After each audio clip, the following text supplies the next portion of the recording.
So I'm 3 days out. I ripped my suit. I don't know what to do. And then we're driving, like I'm in pain. I pressure to happen. So I'm driving back home and like my ass is getting warmer. I'm like, oh my God.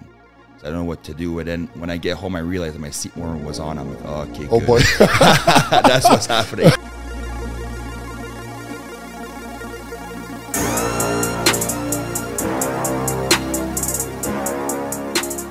Welcome to the Shaw Strength Podcast. I am your host, Brian Shaw, and today I am joined by an awesome guest, Mr. Maxime Boudreau from Thunder Bay, Ontario.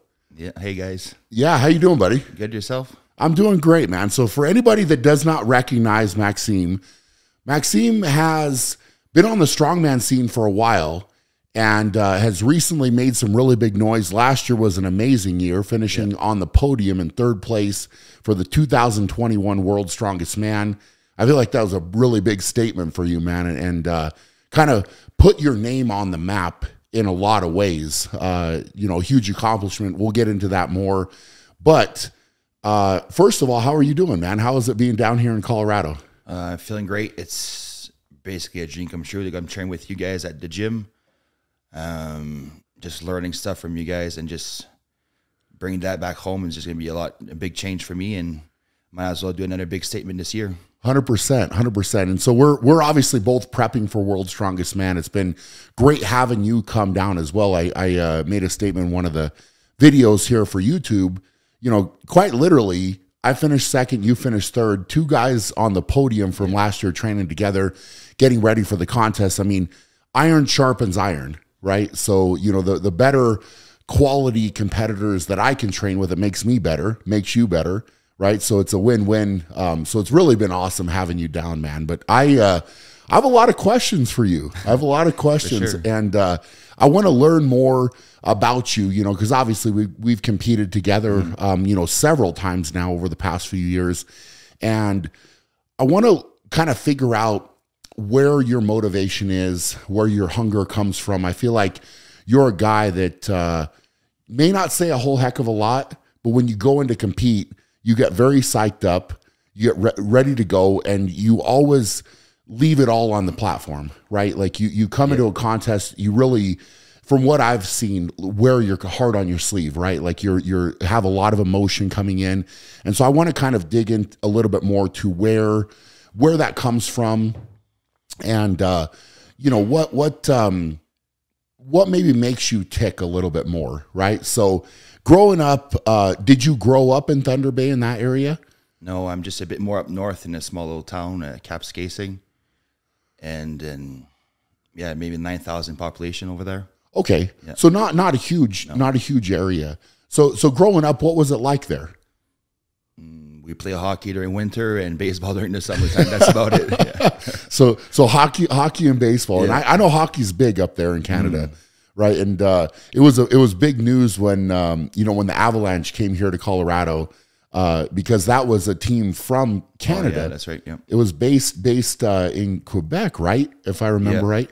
And then they came down here, and so a lot of the players from there came here when the team moved here, and everybody in Colorado was super pumped to have the hockey team here. But I'm not surprised to hear you say that. Did you ever play hockey? Yeah, I played till high school. So you did? Okay, yeah. Cool. That's awesome, man. That's awesome. So growing up, brothers, sisters? A younger sister, yeah. Okay, so you're the oldest? Yeah. Okay, that's awesome, man. And so were you, like, what's the culture like there? I mean, is it... with a smaller town like that, I mean, I'm assuming it's just a lot of hardworking people and that type of mentality, or, what was the, kind of culture? Is it, I'd assume it's very similar to here in the fact that, okay, you got sports, you got school, you're going through and doing all of that, or what was it like growing up there? Basically just that outdoor sports, quadding during the summer and skidoo during winter time, and then the sports. And basically that's it. And then we have a mill that runs the town, and lumberjack. That's about it. Okay, so a mill is there. Yeah. So do a lot of people go into that? I mean, is that the primary kind of, source of income, if you will, like everything? If you're staying there, pretty much, yeah, or mining industry, like 2 weeks in, 2 weeks out. Okay, yeah. So a lot of people get into that. I'm assuming it's pretty cold there, right? It is, yeah. Minus 40 is really easy to hit. Wow. So you get what, a couple months in the summer that are nice, and then the rest of it is pretty cold. Well, there's no middle. It's really hot during summertime and really cold during winter. Okay. Yeah, yeah. So you get the two extremes. No spring and fall. They're a bit longer. Okay. All right. Cool, man. So when did you first start getting interested in sports with hockey? I mean, did you play baseball as well? Just slow pitch during summertime, hockey, just like house league stuff. Okay. And then I was really the small kid in high school. Like I weighed 170 pounds at my height. And then I was too embarrassed to go to the gym. Like my best friend was 3 years older than me. So I think that's where I got the competitive edge, because I always tried to keep up with him. Like, because if I didn't keep up, like, why stay with a 3 year younger friend, right? Absolutely. And then I'm just so grateful that the gym actually closed in CAF for a few months. So he brought all his gym stuff in his garage, and that's how I started training. That's interesting. So how did you, I mean, having a friend that's 3 years older, what was that like? Was it a family friend, or was it? No, it was just my neighbor across the street. Okay. So you kind of grew up with him. So you're always playing together and that type of thing. That's very interesting. I have an older brother that's 2 years older than me. And ironically enough, it was kind of, I would always hang out with him and his friends, and I had to keep up. Yeah. Right. And I feel like that's such a great motivating factor, because, you know, the age difference, especially when you're younger, it's very noticeable. Yeah.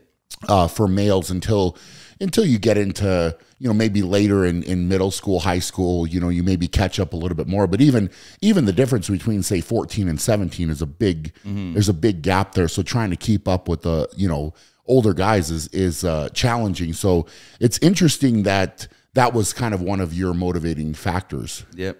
And then when he went to college, my goal was try to get stronger. When he came back to like winter break or summertime, I'm just trying to get better and better and better. And after a few years, I passed him.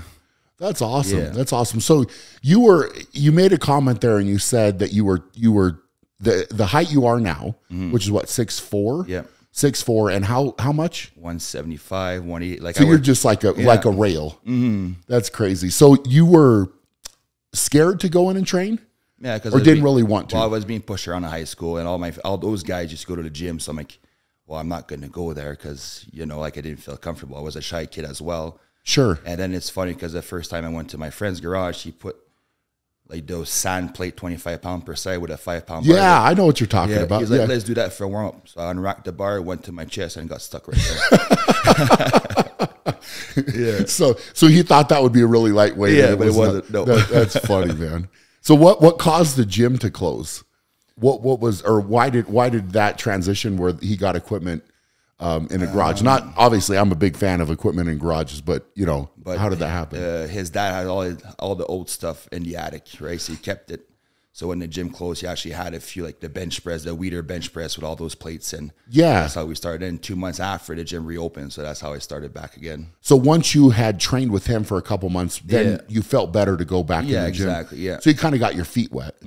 That's awesome, man. Yeah. So he was already going to the gym then? Yeah. So were you looking at him and saying, okay, this is pretty cool, you're going to the gym. I see, you know, I mean, could you notice changes with him where he was getting stronger? Or, I mean, what drew you in to that kind of culture, if you will?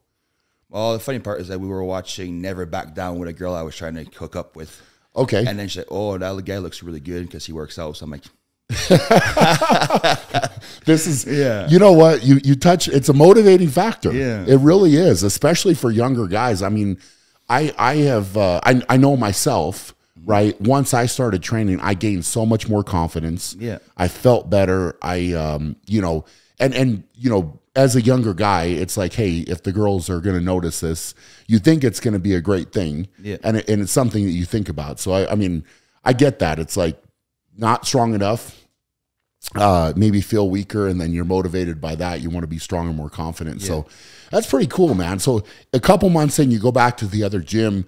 Was it tough walking back into that other gym or no? No, it was fine because I was with my friend, and he's a lot bigger as well. Okay. Like he's just naturally big, and so it was perfect to go back with him. And then after that, like when he left to college, I was playing squash instead in the morning instead of like working out. And after that, like I finally got my friend who played squash. Okay, let's go to the gym at 6 in the morning. So that's what we're doing. Okay. Waking me up in the morning. So I had the car because my dad like wasn't at work yet. So I was going to the gym before he was working, go to school. Gotcha. And yeah. So squash. Tell everybody that doesn't know. I mean, I'm slightly familiar with it, but it's a different game. That's something that doesn't happen here in the States. No. Really. I mean, it might, but it hasn't happened here. So basically you're stuck in a room with 4 walls. It's almost like tennis, but like you're hitting the wall and then bouncing and your play needs to hit it. Like racquetball. Yeah, pretty much. Yeah. Kind of like that. Okay. That's kind of what I thought, but I just wanted, I'm sure anybody listening that and I'm not sure what racquetball was. I'm like, yeah. maybe it's the exact same thing and we're just calling it two different things. That's really cool, man. So you're starting to work out. What age did you start? Like my last semester of high school. Okay. So you didn't even go to this guy's garage until you were that like later in high school. Yeah. Wow. So you had gone through pretty much all of high school then, being this height. So you're taller, right? And just skinny. And now when you went in there and started training, what was it like for you? I mean, did you, after that bar, let's just say that happens, right? You unrack it and you're like, okay, I'm stuck. I mean, did you walk away from that workout and say, okay, I want to get stronger, I want to get bigger, I'm going after this? Or, was there any moment where it's like, okay, I maybe just I'm not cut out for working out or not cut out for this? I was a kid, like whatever I tried, I wanted to get better at. Okay. So that was another thing that I wanted to get better. So like during the summer, I was just skateboard, BMX, or whatever it was. I tried to get better as everybody else. Interesting. Yeah. And then finally after college, I took all that energy into one thing, and that's how I excel, because like I was only able to focus on one thing, right? So anything you were in, so say hockey, you were trying to get better, or you said skateboarding, BMX. It sounds like you did a lot of different stuff. Even with board games or whatever, like I tried to get better at everything. And one of my favorite was playing darts. Interesting. Darts, okay. It's one of the hardest things to get good at, right? Oh my, you have to be so precise. Yeah. That's interesting. So would you go like something like that? Let's just say darts. Would you just go practice? I actually joined the Legion League. Okay. With the adults and play every Monday night just to try to get better. And interesting. So you would almost accept that challenge. Yeah.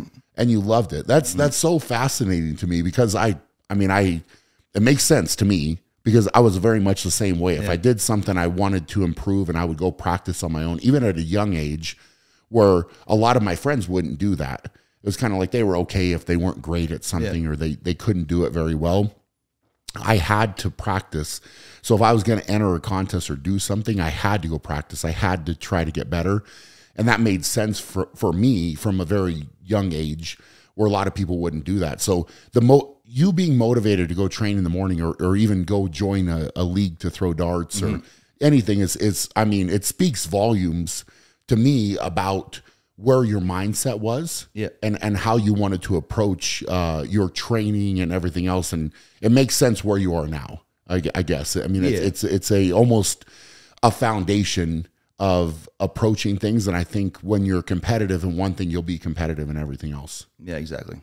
Yeah, it's awesome, man. So you're training, like going to college, did you play any sports or do anything else in college, or you were still kind of just dabbling in a bunch of different things? Well, I didn't know what to do to go to college before, because like I never fault my dad, because I was playing sports instead of like woodworking like he did and all that stuff. So I was clueless. I didn't know what to do.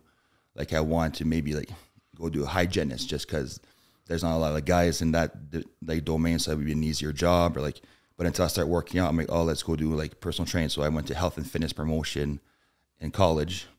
And then when I went there, I was just training, and I met a friend who's like, oh, maybe you should try to do bodybuilding.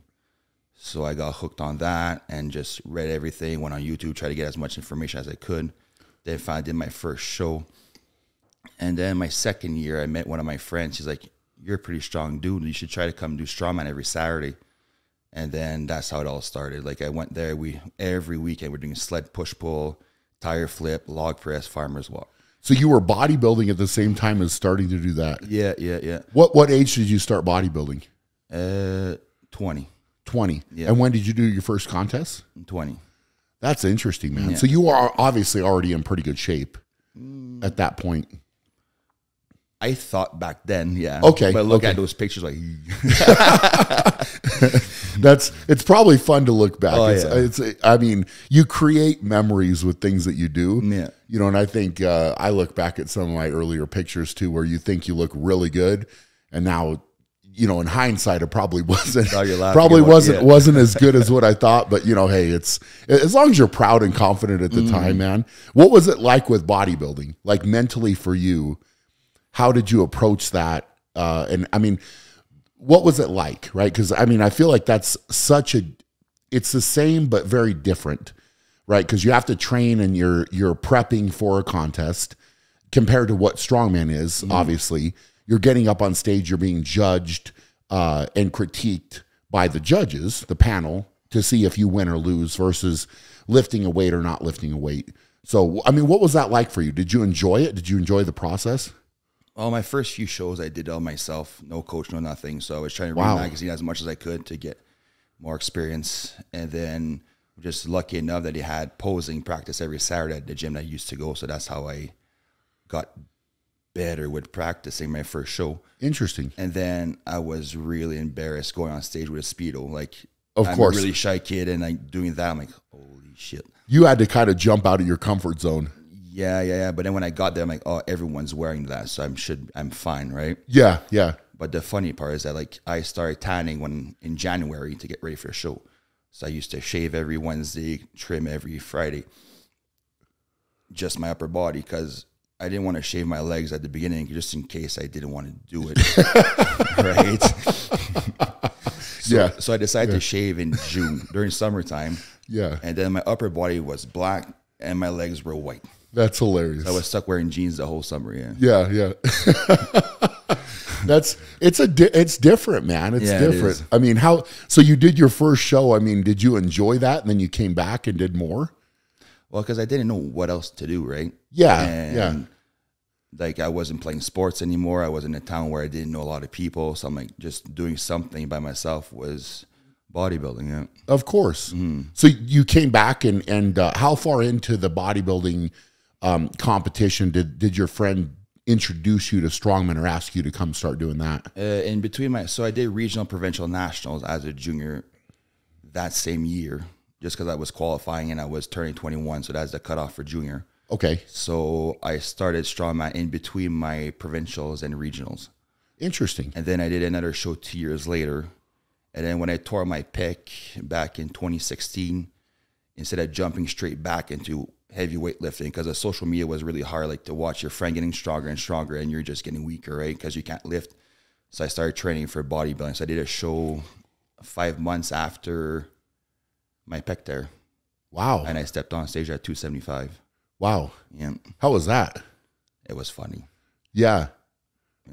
I mean, how bad of a tear was it? I needed surgery and everything. I completely tear the pec major off the attachment. And how did you do that? Was it benching? Yep. So, Yeah. so we have basically in the Toronto Expo, like a small animal cage. Okay. And a month prior to that, like I was having a hard time locking out my log press. I'm like, oh, let's start introducing benching. So I was benching. I went up to five plates for 10 reps. I'm like, It's good. wow, this is fun. So I wanted to see if I can bench 6 plates. So I went up to 550 the week before, and then went to that comp, and the bench was a bit more narrow. So I did 500 pounds for 3 reps. Felt tight. I was stubborn, no injuries, no nothing, right? So it's tight. So I'm like, oh, let's do 525. I went down, and on the way up, it snapped. Oh boy, man. So it was a bad. So did you have the surgery? Yep. And then literally 5 months after that, you went on stage like in a bodybuilding contest. So wow. I had surgery on Friday. We drove back on Saturday. I was back in the gym Monday, training legs every day.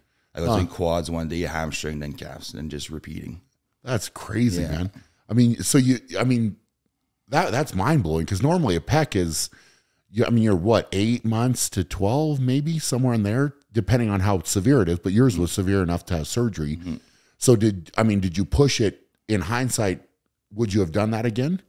What? Like get back into training that quick and try to compete in the bodybuilding, or would you given yourself more time to recover? Well, I just trained legs for the first 2 months. So And then after that, when a doctor told me I had full range of motion, I started training back. Okay. And then 4 weeks after, I started training chest and upper body. And then I did the comp in November. And then 8 months post-surgery, I broke the national record for log press. That's amazing. Yeah. 8 months after that. So 5 months bodybuilding, 8 months breaking the log press. Yeah. And what weight was that? 432. Wow. Which Louis Philippe was holding for 6 years. That's crazy, man. Jeez. So you're getting into this. It sounds like at that time in your head, did you love strongman more or bodybuilding? Or were you kind of back and forth? It sounds like you're jumping back and forth. It was like compare orange to apples, man. Because I love the transformation of my body and doing bodybuilding, but I love lifting heavy weights. Until like I've realized that like I just need to improve to lift for a strongman to be at that top level. So that's why I'm like I'll pull bodybuilding away for right now, and then just because I need to grow my legs anyways to be competitive at the same level I was with strongman. So that's why I took a step back. So what were those two lifts that you needed to improve? Well, everybody knows yoke and deadlift. So what age are you at this point? 2016. 25, 26. 25, 26. Yeah. So at that point, you had done enough with strongman to know and assess yourself and say, okay, I'm good with pressing. I'm good with, the movement stuff where I'm explosive and that type of stuff. But I've got these weaknesses that I need to fix to really go to the next level. Yeah. So at that point, was that the last bodybuilding contest you did, or did you do more? Yeah, it was my last one, yeah. So 2016. 2016. It's interesting how you didn't necessarily go straight from, because a lot of us get into lifting to look better, right? And maybe go down the quote unquote bodybuilding path, maybe get on stage, maybe not. But everybody's like, oh, I want to bench and I want to do curls and I want to, like that type of stuff at the beginning, because that's what draws you in. And then some people transition further into like, oh, I want to train my back and I want to get my legs stronger and I want, and kind of go down that path. And then once you're introduced to strongman, powerlifting, whatever, you go in that direction and you kind of leave bodybuilding behind. But for you to get introduced to strongman, do some strongman and say, okay, I'm now going to dabble back and forth a little bit. That's very fascinating to me. Well, the reason why it's because in Canada, we only have like a summer season for strongman. So like strongman season starts in May, finished in September. Okay. So I had nothing else to do like during winter time. So I was picking bodybuilding during winter time for my off season. Interesting. To grow muscle, get stronger, and give my body a break. Yeah. And then go back into it. I mean, the only other strongman that I can think of that I, know that went back and forth like that was John Paul Sigmarsson. And he did some bodybuilding, did strongman, and he would kind of go back and forth, but stayed in really good shape. Yeah. Obviously the weights back then were lighter to a certain extent than what we're lifting now, but that's cool, man. That's really cool. So you just, I think in a lot of ways, you just wanted the challenge. Yeah, exactly. You wanted something to prep for. You wanted something else to do. So if strongman's done and it's winter, hey, why not do bodybuilding, right? Yeah. And I needed motivation as well. And I felt like with bodybuilding, I was more focused on my diet than strongman. Because like, for example, like I needed to eat my 6 meals to lose weight. Compared to strongman, I feel like I was more lazy with food. I'm eating like once or twice or 3 meals a day, and that's about it. I was still getting stronger, but now I realize how important nutrition is now for strongman as well. Yep. But back in the day, like the bodybuilding was saving my ass for food. Interesting. So when you started talking about food and eating and gaining weight and all that, you said you were as tall as you are now and much lighter. When you started lifting, was it easy for you to put weight on when you started your path with lifting and all that? I mean, did you gain weight easy, or was it always kind of a hard, I need to force feed a little bit more? No, I'm still really struggling with that. Like, for example, if I miss 2 meals a day, I'll lose like 5 pounds easily. So you need to force it down. It's the hardest thing, yeah. So what weight are you at now? I mean, what do you feel like your ideal weight is? I feel comfortable now at 325, 330. Okay. But it's been a struggle. Would you like to be heavier?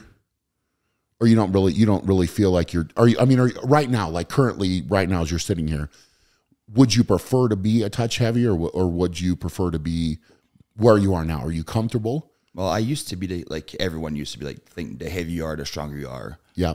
But I've realized that's not the case. when you eat healthier, you recover a lot faster than trying to bulk up with a dirty bulk. So like, I really don't care how heavy I am as long as I'm strong. Yeah. Which is the right mentality. Yeah, exactly. Yeah. Yeah.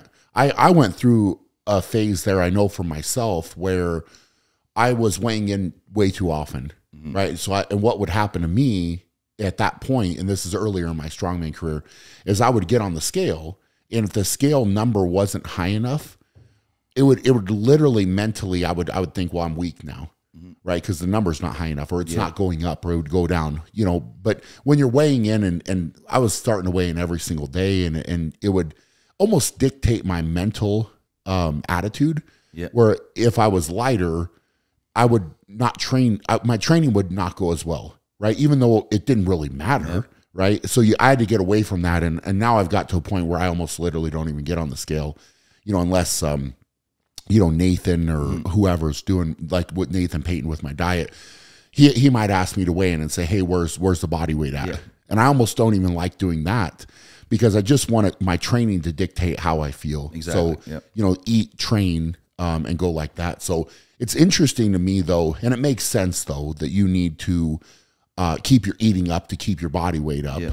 And if you do miss meals or not eating enough, it'll go down. Yep. So you have to, whereas I've kind of almost shifted to where I don't have to eat as much now to maintain. And maybe that's just because I'm a little bit older, or something. My metabolism maybe has changed a little bit over the years, but I can eat very comfortably. I still eat a lot, but eat comfortably, and I'm not force feeding. I don't have to force feed to put weight on. I can put it on really easy.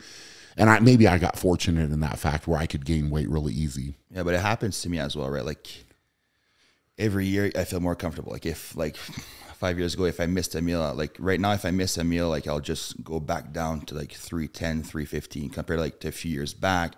If I do that, like my comfortable weight was 300 or 290, right? Yeah. So every year, like my body's feeling more comfortable at a heavier weight. So I'm just really grateful I did a slow progression like that. Totally. Instead of like really fast, right? Yeah. And I think that's the best way to go. I mean, it was kind of the way that I did it too, was gain. I mean, at one point I was gaining probably 10 pounds a year, maybe 15. Yeah. But it was more quality. I felt like it was more quality weight versus, trying to eat everything inside a lot of junk food and this type of thing, where you're putting on weight that's not really that good for you. And I feel like you'll maintain. It'll be interesting to see in a couple years how you answer that question. Like if it's like, hey, I feel like I need to be maybe closer to 350 body weight or something like that, or if you're like, hey, I'm really good with 325, 330. It's such an interesting thing once you get to the top level, because you kind of find where there's a weight where you're really comfortable, and then there's a weight that's too much, right? So it starts to be more uncomfortable, or potentially for you takes away from your speed a little bit, or takes away from your explosiveness, like that type of thing. Yeah, exactly. Yeah, that's why like I know that 350, 340 would be ideal for like static moves and yoke and all that stuff. Yep. Yes, but it probably would bring me like a lot slower. So like for strongman, it's interesting, the sport, right? Because like you don't want to be slower, because if you get slower, you might lose points there. So like I'd rather lose points for 2 events and gaining more points on other things. But we'll see. Yeah, no, it'll be interesting, man. So you're 2016, you're done with bodybuilding, you're getting more into strongman, you're working on the things that you need to work on. Where did it go from there? And how many years? So at 2016, how many years had you been doing strongman? I started in 2011. 2011. Yeah. So you're 5 years in, and then at that point, were you more focused with strongman in that direction? I mean, because you had already gone to a pretty decent level in Canada, right, at 2016. Yeah. So you're setting a record for the log press, for example. Yeah. So basically, we have like a little pro circuit in Canada, and the big thing with me living in Ontario, like all the shows are in Quebec, so I was always driving 12 hours there, 12 hours back in the span of a weekend. So that was, and we had maybe 10 shows a year. And the reason why I did so many shows, because at the beginning, for the first 4 years, I had no implements. So those were my training session for strongman. So you'd go to the show to train with so by September I was a lot better than in the beginning. I would imagine. Yeah. And you're doing how many shows were you doing? 10, 12 shows a year. Wow. So it's almost every weekend. It was, yeah. That's crazy. And I got to say, the fans of Strongman in Canada are amazing. It's wild. Yeah, I've loved competing up there. Some of my most memorable contests were up there with the fans and the interaction. And there's people that will literally drive and follow the Canadian circuit and know the athletes, right? They literally will follow it so closely. And I love that. I love coming up there to compete. I love the people up there. I mean, it's really been fun the times I've come up there. And so it's funny because there's a lot of those fans that know a lot more about us from ourselves than we do about ourselves. Yeah, it's true. It's true. They're hardcore, man. Yeah. They are hardcore. They get into it, which is really, really neat. Yeah. So you're going and you're doing the Canadian circuit, like 10 shows a year. Did that keep going that way? I mean, when did you start getting more international opportunities outside of Canada? I did my first Giants Live in Sweden back in 2017. 17, okay. I think so. And then finished 6th or 8th place. And then that was my last Giants Live until Martinsville started coming here. Okay. And that was what, 2018 then or 19? I think so, 18. Okay. So...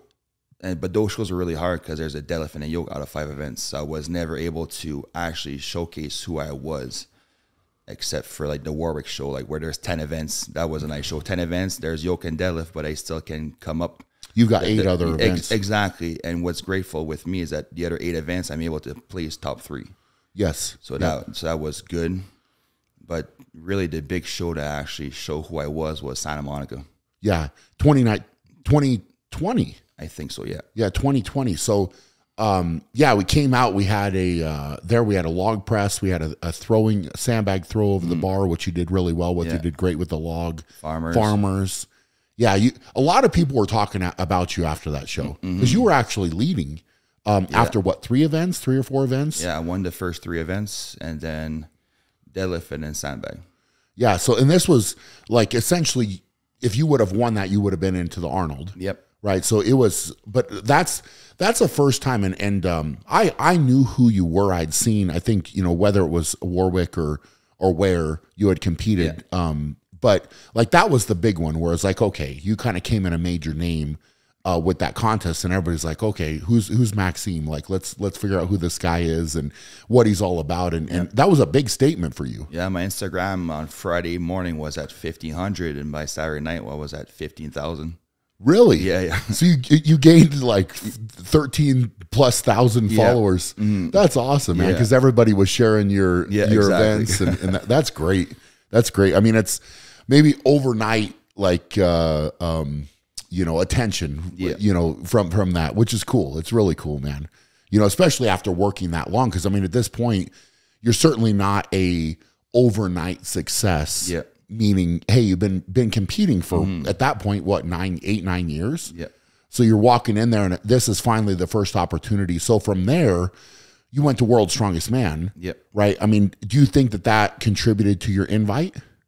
Yeah, for sure, 100%. Yeah. So you came out and you proved it. Yep. Right. You stepped up and got it done there. And so walking into World's Strongest Man, what was that like? A dream come true. I finally made it. Yeah. Now let me ask you this before we get into that too much.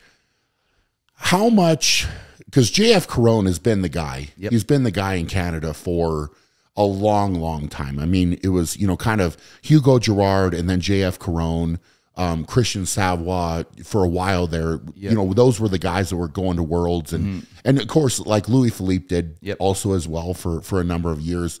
So following those guys, how much did you look up to them? How much did you learn from them? Who had the biggest influence of all the guys in Canada on you personally? It was really hard at the beginning because we're so far apart. Yeah. Right? Because the closest one would be JF, and I'm 22 hours away from him. So, like, we would... It's not a short commute down the road. No. So, like, he just started helping me. He was giving me a lot of pointers while we were competing together, but that's about it, right? And then at the end, we got a lot closer. And then we just grew like that, yeah. So when did you start getting closer to him? Would you say when you were doing the Canadian circuit and competing? Pretty much, yeah. And then after that, when it was more international, like we were always together, it was just helping me out, giving me pointers just to grow and get better. That's awesome, But man. I mean, but JF, yeah, he's a really good ambassador for Canada. Like, yeah, he's willing to help everybody that he can. Yeah, that's what I was gonna say. He's him and I have been really good friends for a long time. Yeah. Long time. I mean, we literally did our first World's Strongest Man together, 2008, and then from there, it's you become good friends. And I really like JF's mindset and his approach. He's a hard worker. Yep. Right, and never complains. No, literally never complains, and is helpful. So it's cool to hear you say that, you know, about him, and you know, he's a good guy to learn from, and like you said, a good ambassador for Canada. I mean, I feel like he's done so much for strongman within Canada, and it's neat that you were able to compete with him and learn from him, and you know, him to have a little bit of an influence on you is pretty cool. That's awesome, man. So walking into World's Strongest Man, we'll go back to that. How was it? I mean, what were you feeling walking in there? I remember what my first one was like, but you know, how did that go for you? That I finally made it. It's just so frustrating, World's Strongest Man, right? Because like for the past 5 years, like a lot of guys were getting invited. I always beat when I compete against them, and like I don't get an invitation. So like just to finally be able to go was like, okay, perfect. Now I need to prove that I belong here. And then like at the beginning, I was always frustrated. Like when I never get an invitation, I never got one. But the more I got older, I realized like, well, the longer it takes, I'll just get better when I go there. Yeah. So when I go there, I'm not only going to go to the heats, I'm going to go for the finals. Yes. Yep. So you're walking in there and you get the opportunity, right? And I feel like you were deserving of it. And like you said, it's frustrating, you know, with World's Strongest Man, when you're walking in there, there's obviously a limited number of places that go in. And you know, I think every year potentially there's definitely a few guys that are on the outside, so to speak, that are looking in and saying, hey, I've beat this guy, I beat that guy, I feel like I should be in. But what I will say with you is I feel like you walked in there and like you said, you kept the mindset of I'm going to get better. Yep. Right. And so when I get my opportunity, I'm going to make the most of it. And I feel like that's what you did, man. I mean, you walked in and did really well. You know, I mean, how the contest was weird in 2020. Yeah. It was very, very weird. We had a whatever bubble, whatever you want to call it. The hurricane warning. Yes, the hurricane, which they didn't, you know, kind of plan well enough for, and they were going to have us competing outside in a hurricane, and they had to move it inside and change a couple of the events at the last minute. So it was a very different year to start for you, and there was a lot of adversity that all of us. But I was thinking to myself, even you know, after how many years I've been there, I was thinking, hey, you know, for somebody that's coming for the first time, this is going to be very, very difficult to deal with because of all the changes and the adversity and different things we had to deal with. But I felt like you did well, man. And, you know, you came through. What was that like, dealing with that circumstance of that contest for you? Well, it was really hard as well because we didn't have our +1. So nobody had a +1. But I was really, really grateful that JF was there as my, like, someone to take over me, like watch me, and we went to the yard together doing all that stuff. I felt really great. I was ready to go to war. In my head, I'm like, okay, let's go make the finals. Yeah. And then it went off to the stone off against Tom. Yep. But I was really happy to go up against him. And I'm like, well, today is the day, man. I guess he's going down. And what better way to prove a statement than to be him to go to the finals? Absolutely. Absolutely. Yeah. And the stone off that year was just a straight set of stones, right, to the platforms. Yeah. And then it was whoever was in third place had to go first. Yep. Is that right? And then second place came after that. So what was your thought process there, you know, going in? Obviously, you said, hey, look, this is a day, you know, and you're approaching it with a positive mental outlook going into that. And then how did you feel after? Basically, it was go as fast as you can. Don't make a if you make a mistake, you make a mistake, because you know Tom won't make any. Yeah, yeah. But I just missed the last stone, and if I would have been in any other heat, I would have made the finals. It's crazy. Yeah, it's really crazy how that works out at World's Strongest Man, because you did well. Yeah, you had a good run. I mean, how many other groups did anybody finish the last stone? I don't think none. It was just you guys, right? So just Tom finished it. And if you would have, like you said, been any other group, you would have made it through. Yeah, and then what's even funnier is that my Heat first and second place finished at the top 2 on the podium that year. Yep. So that made me feel a bit better too. Of course. You had a tough group, man. Yeah. So walking away from that to come that close with your first opportunity, what did you take away from it, and what were you thinking walking away from that contest? Where was your head at? I was just really happy what I did. I had a feeling I was going to get another invite in the following year.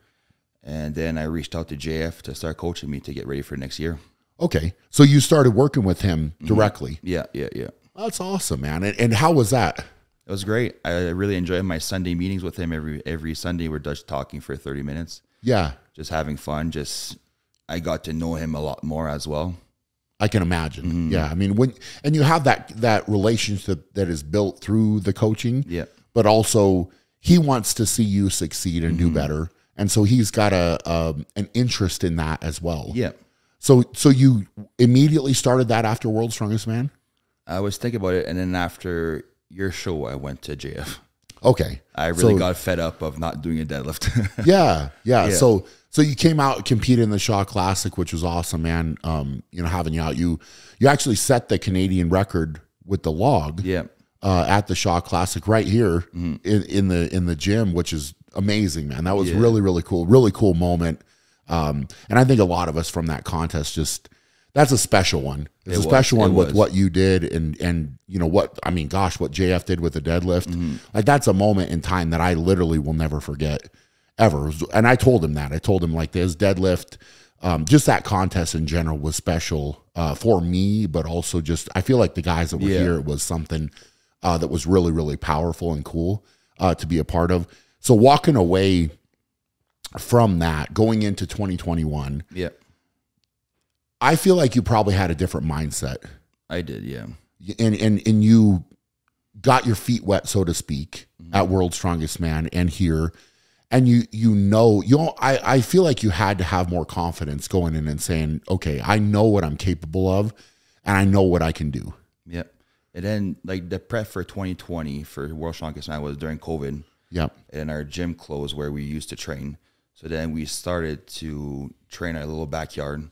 And then we opened our gym.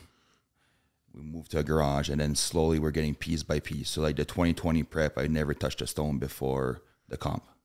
That's crazy. Yeah. And then you set that's pretty good. Yeah. That's pretty good. So now to start that during that time too is incredible. Right. And I feel like you and Sam have worked so hard to get that set up, and it seems like you guys are doing so many good things within Canada as well, but your area, especially, in your gym.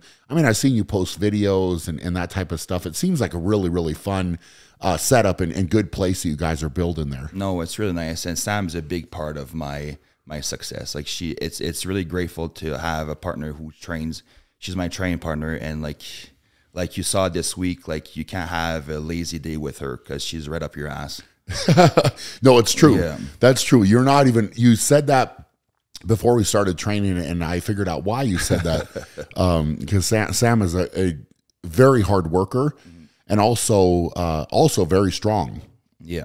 So like you said, you can't back off. And I feel like you guys feed off of each other really well, which is neat, because having somebody like that in your corner to push in different ways, and not only just the training, but just in life. Yeah, she understands everything, right? Exactly. So you're going in 2021 World's Strongest Man, right? Coming into that, how did you feel after you trained? You trained with JF. Your prep's gone better.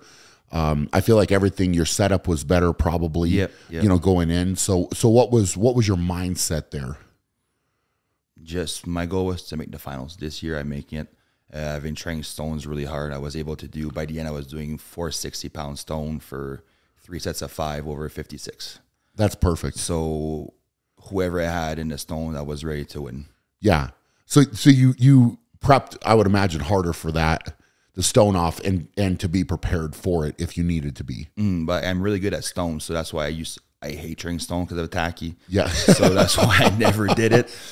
But I finally trained like every week, and I was really good at it. So that's what made a big change for the 2021. Perfect. And so you were ready for that. And Yeah. you and I got in the same group Yeah. in 2021 in the qualifier. And I feel like we had a pretty stacked up group, to be fair. Yeah. I mean, me and you and Avars, and then Graham Hicks was supposed to be in there and then came out with a groin injury, which would have certainly made the squat, more interesting. Yeah. For sure. But and the group in general, because we're you're walking in, that was a very good group. Very good group. And I was thinking the same thing. I was like, wow, this is gonna be a battle between us. And ended up with you and Avars in the stone off. Yeah. And going into that, like you said, your mindset, I feel like you were very prepared for that. I was, yeah. And you could tell, right? You seemed, I remember kind of watching you going into that. Now, you seem very comfortable, and prepared. And when you put in the hard work like that, you are comfortable and prepared, right? And so you knew what you needed to do, and you got it done and made the final. So, I mean, that had to feel good. It was. But it was really stressful as well, because my last squat session was Friday before we left. So we left on Wednesday, and I was comp weight. I was going to do just a nice little run with 5 to 6 reps.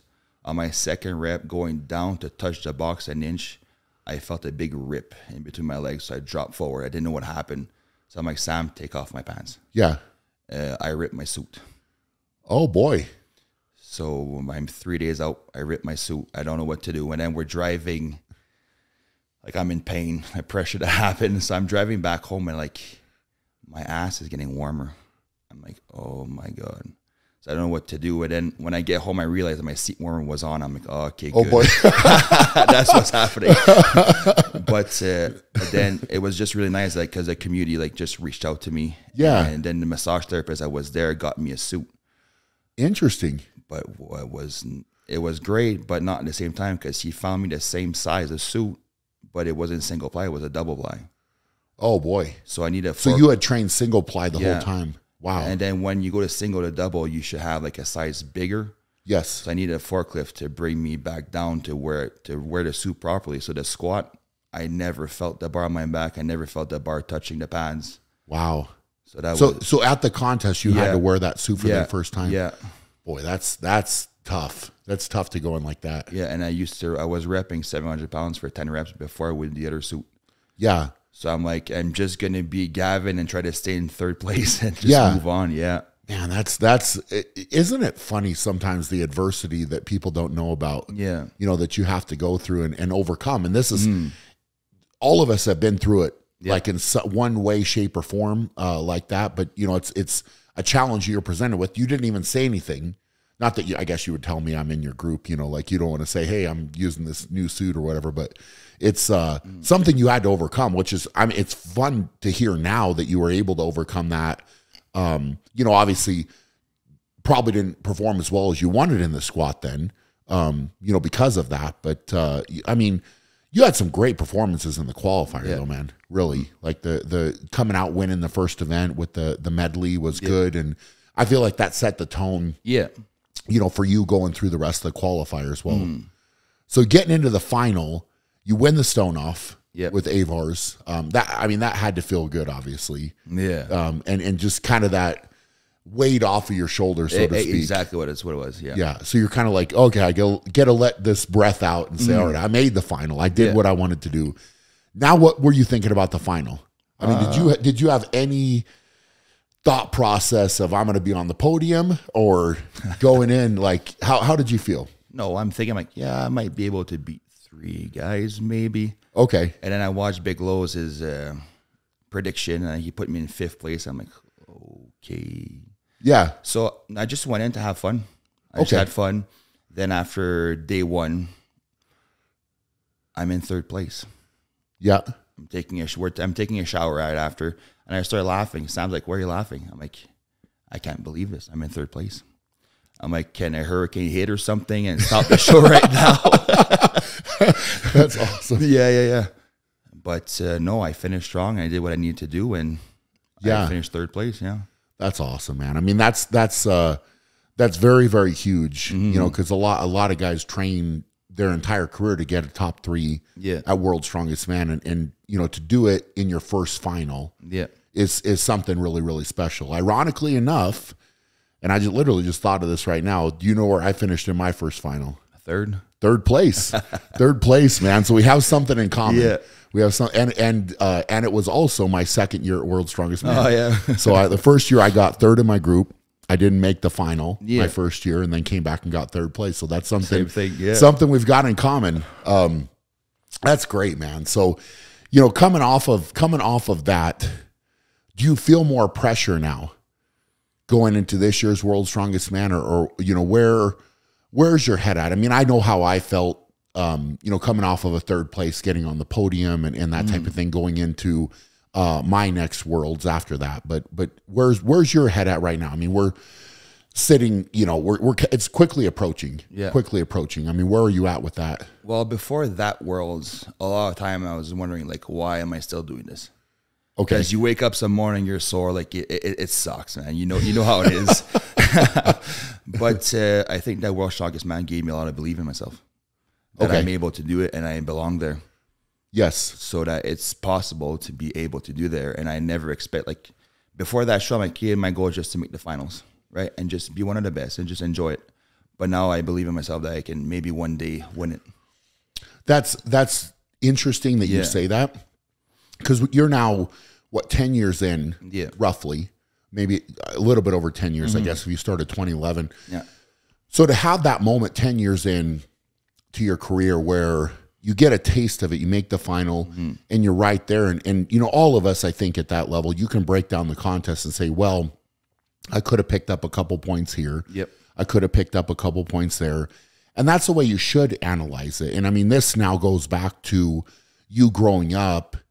Hey, I want to be better at darts. Yep. Or I want to be better at hockey, or I want to, you know, just compete Yep. in whatever you're doing.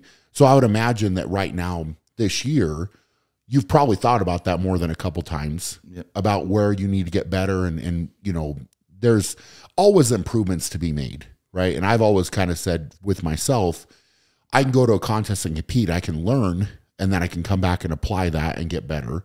And that's what I've always tried to do. I want to get better. And so you kind of seek out the stuff that you're maybe not as good at or that you need to improve on, and then try to go back and apply that. So I feel like you've done that Yep. coming in. And I'm really interested to see how this year's World's Strongest Man goes, right? Because you've kind of got a taste of it now. And you've got also, speaking about this, I mean, we're talking about JF and obviously had a horrible injury at the Arnold, and you know, it's sad to see that. But do you feel like you need to now step into that role as the top Canadian coming to World's Strongest Man and kind of pick up that load, so to speak? Yeah, I feel like I have the pressure of the whole nation on my back, but I'm ready for it. Yeah. Yeah. And you've been preparing for it too. Yeah. Right? Like I don't think that, you know, and you're saying that with a lot of confidence, which I like hearing that as well, because it's not something that's new to you. I mean, you've done it, you've proved it, and you've gotten better and better the last few years. Yeah. So that confidence is going to come, but stepping into that role and you know, it's something that JF talked to me about. We just had a brief conversation a little bit with you coming down here to train, you know, that you need to be that guy now. Yep. Right. You need to step into that role and kind of say, hey, look, I'm here. And I'm going to carry that flag into the contest and represent. So it's going to be interesting, buddy. No, for sure. Yeah. Yeah. Do you feel good? You feel confident? I feel great. And like, same thing for mindset, right? Like, for example, like last year, because my mindset was just whatever, just have fun. Like the train push. Yeah. Halfway through, I didn't feel anything. So the train was finishing up for me. Compared to if I had a mindset that I wanted to win, I would have pushed more, right? Yes. Yep. So it's nice to, like, I have this different mindset now that, like, I can do anything that I can to be able to win instead of, like, just not give up, but pretty much. Yeah. Yeah. Going in, speaking of mindset, one other thing I want to ask you about is I feel like you get very psyched up, right? And you're a guy, you know, you're kind of, I don't know, hitting yourself in the head or whatever. Like there's different stuff. And I feel like you get into this zone It's interesting to watch you kind of psych up because you're such kind of a cool, you know, little bit more quiet guy, but when it's time to lift, you'll go into this spot. I mean, is that something you've had to develop, or is that something that you did earlier on in your career as well? Or is it just where you have to take yourself to do the lift? Would I have to take myself to get there? Yeah. So is there something you think about, or what drives you to get to that spot? Well, basically what makes me train like this is I saw my mom fight for breast cancer for 5 years, and I saw her fight for her life like every day. So that's what I do for my life. Like that's why my training is how she fought every day. So that inspired you. Yeah. That's something else, man. It's commendable. Yeah. You know, like to see that. And you know, I often will get messages, you know, from different people, and there's a lot of people that have to fight through a lot of things like that. Right. And it's tough. And, you know, you mentioned earlier being sore and tired and beat up and whatever, but you know, there's people that have inspired me like that. And it's sometimes I need to sit down and just think, gosh, how lucky am I that I can get up, I can stand up, I can walk, I'm healthy. You know, I might be a little bit sore, I might be a little bit beat up, but I can actually go do it, right? Where there's other people that want to do that and want to be in a position where they're healthy or they're not fighting something day in and day out like that. So it's interesting that you draw your strength from a situation like that. So is that something you think about before a lift? Often, yeah. Often. That's so it, and I can only imagine, well, obviously you see what comes out, but that fire and motivation is something else to watch, man. It's fun. It's fun to watch you lift. Just, you know, I love the sport of strongman. I think you know that. And it's interesting to learn more about every one of my guys I compete against and kind of build that. And it's interesting that you say that. When did you, how old were you when that happened? 21. 21. Yeah. So you're literally a man at that point, and having to watch this and go through it. And I can only imagine that it made you stronger too, you know, and she gave you strength in ways that you probably didn't even realize. And maybe are still even realizing now, you know, that's really cool, man. Really cool. So what are Maxine's goals for the future? Just basically try to get higher on the podium. Stay healthy is the most important thing. Get better recovery because, like, I want to stay in the sport as long as you did, right? And just stuff like that. And the most important is to give back to the country. Like me and Sam, we just took over Strongman Corporation Canada, which is amazing. So we're trying to build the amateur side of the sport and try to grow Canada as big as the state is, and just try to give back, help as much as we can. Like if everybody asks and wants questions, like I'm willing to help them out as much as I can. Just try to be the next JF. Yeah. That's great, man. And I have noticed that with you and with Sam, and you guys have done a lot already. Yeah. And I'm excited, you know, and it's part of the reason that that we wanted to bring you on with Evolution Athletics and team up with you and try to help out. You know, because you have that mentality where you want to grow the sport and you want to give back, and that's amazing. It's amazing to me because it's something that I have wanted to do, and we're still trying to do, you know, constantly. So it's really awesome to hear, man. And I think you're on a great path. You're on a great path to get that done and to have that longevity. And now, in my mind, the stage is set for you, man. But and it's so funny, right? Because people are always looking at us like, oh, how lucky we are that like we're here for a week or we're there for a week, and like they don't see how hard it was for the past 10 years. Yes. And like, and the fact that like I'm really grateful that it took me that long to get there because I have a lot of experience now. I know what needs to be done. Like I had a gym back in Timmins that wasn't successful, so I was stuck like living in futon, and like maybe like my meals were rice cakes and tuna. That's the only thing I was able to eat, and like to be able to be here now and enjoy the sport. So that's why I feel like I need to give back, because that's why the only reason why I'm here now is because of this sport. So that's why I want to grow it. That's awesome, man. And people don't understand that either. No, they really, really don't. It's so, and I've tried to say it before, you know, because I basically started from nothing. Yep. Right. There was nothing, you know, so you're at a spot where, you know, I mean, I used to eat tuna shakes, right? So what I would do is I would blend up orange juice and tuna, canned tuna, right? Because it was cheap enough that I could buy it, and that was what I would have for protein, and I could slam it real quick. So the orange juice citrus kind of took away. It was nasty. It was not, but that was what I had, right? And you're having that, you're having noodles, you're having, you know, whatever else to try to get the protein in, and you know, it wasn't always easy. It wasn't easy for you, and I think that there's a certain level of maybe mental toughness, right, that you have to build when things aren't handed to you. They're not given to you, and you have to work for them. 100%. Right. And so you're coming from that, and that's a very powerful spot to come from. Very, very powerful, because when things get tough, you're thinking, I'm sure you're thinking about that too. Yep. And I've always tried to say to myself very much the same thing. It's like, okay, don't get complacent. Think about where you were at the start and where you came from and when there was nobody else. Yep. And you're walking out, like for me, I'm walking out in a cold gym that's not heated, you're just trying to make it happen, right? And everything has been built from there for me. And I see very much the same thing with you, that you're building from this spot where there wasn't much. Yeah, exactly. Right? And now it's like, okay, I had to grind, I had to work. And, you know, for people to say to you now, and they said it to me too, the same thing. It's like, oh, it must be nice, right? Must be nice to be here. But again, those people weren't looking when you were just getting started and you were grinding and you were fighting for everything and trying to get the opportunities and trying to open the doors.